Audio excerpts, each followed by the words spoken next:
Welcome to Kenton Teaches. Enjoy the video. You start by preparing the device and pen so pairing works reliably. First, make sure your Surface Pro 11 has the latest firmware and Windows updates. This avoids driver gaps. Next, install the AA battery or magnetically attach and charge the Surface Pen so the LED will flash. Once done, open Bluetooth settings and select Surface Pen, then tap pair and wait for the confirmation tone. This step creates the communication channel that lets pressure, tilt, and buttons operate correctly. Now you configure how the pen behaves so it matches your workflow.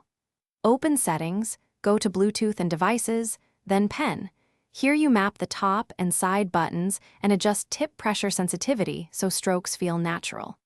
Make sure to test tilt and pressure in OneNote or Microsoft Whiteboard, because visual feedback tells you if sensitivity needs tweaking. Also assign the top button action, like Quick OneNote Launch or Snip, so a single press performs a predictable task that's finished by learning proper use, maintenance, and a quick troubleshooting flow so you stay productive. Keep the pen magnetically attached when not in use and replace the AA battery every 6 to 12 months or recharge per model instructions to avoid intermittent disconnects. If the pen lags or stops working, first toggle Bluetooth, restart the Surface, and repair. Make sure no other stylus apps are interfering.